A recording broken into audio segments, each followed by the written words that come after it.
Hello बच्चों, let's see the question. The question says answer the following questions.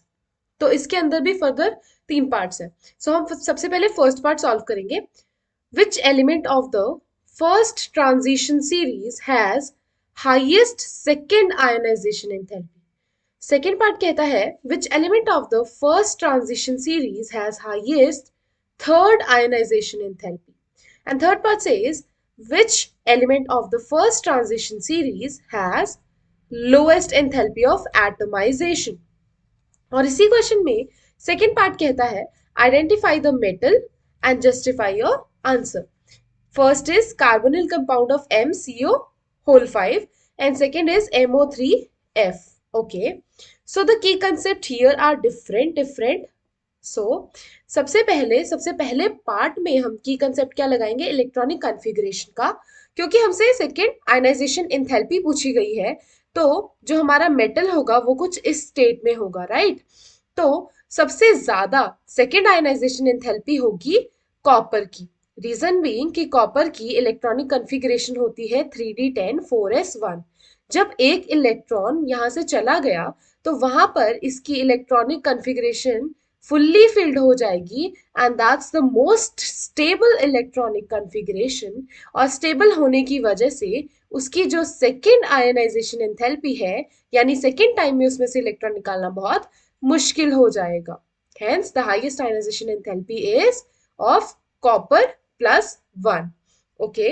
Next इसने third ionization enthalpy पूछी है, यानी 2 electrons निकाल दिए हमने मेटल में से, तो वो होगी जिंक की, क्योंकि उसकी इलेक्ट्रॉनिक कॉन्फ़िगरेशन होती है 3d10 4s2. जब 2 इलेक्ट्रॉन निकाले तो फिर वो फुली फिल्ड इलेक्ट्रॉनिक कॉन्फ़िगरेशन में आ गया. दैट मीन्स कि वो स्टेबल हो गया. तो उसकी जो थर्ड आयनाइजेशन एंथैल्पी है वो सबसे मैक्सिमम होगी, हाईएस्ट होगी. नेक्स्ट इसने पूछा कि कौन सा ऐसा एलिमेंट है फर्स्ट ट्रांजिशन सीरीज में जिसकी एंथैल्पी ऑफ एटमाइजेशन सबसे कम होगी. सो यहां पर एंथैल्पी ऑफ एटमाइजेशन पूछने का की कंसेप्ट ये है कि जिसके अंदर अनपेयर्ड इलेक्ट्रॉन्स होंगे उसकी एंथैल्पी ऑफ एटमाइजेशन भी हाई होगी, बट जिसके अंदर अनपेयर्ड इलेक्ट्रॉन्स नहीं होंगे उसकी एंथैल्पी ऑफ एटमाइजेशन भी लो होगी. सो यहाँ पर अगर हम देखें तो जिंक ऐसा एलिमेंट है जिसकी एंथैल्पी ऑफ एटमाइजेशन जो है वो ऑलमोस्ट नेग्लिजिबल होगी, क्योंकि इसके अंदर कोई भी अनपेयर्ड इलेक्ट्रॉन प्रेजेंट नहीं है. Hence the answer in the first part is copper, second is zinc and third is also zinc. Okay, so next question में हमें कहता है कि कार्बोनिल का ये कौन सा मेटल वाला कंपाउंड है, एम हमें आइडेंटिफाई करना है. सो इसके लिए हम लगाएंगे इफेक्टिव एटॉमिक नंबर वाला रूल, जिसे हम EAN रूल कहते हैं. इस रूल के अकॉर्डिंग हम आइडेंटिफाई करेंगे, पहले हमें फाइंड करना है एक्स मेटल, राइट. हमें फाइंड करना है कि ये कौन से ग्रुप का मेटल है. ये एक्स जो है यहाँ पे ग्रुप है. अब हमें पता है कि CO जो है वो एक इस तरह का लिगेंड है कि वो डबल बॉन्ड बनाएगा, राइट. 2 इलेक्ट्रॉन्स उसको डोनेट करेगा. तो 2 × 5 कार्बोनिल्स है. और यहाँ पर हम नोबल गैस की कोई भी एक इलेक्ट्रॉनिक कॉन्फ़िगरेशन रखेंगे, लाइक 18 जो है वो एक मैजिक नंबर में से आता है. सो हमने 18 रख लिया. तो यहाँ पर x + 10 = 18 आ गया और x की वैल्यू आ गई 8.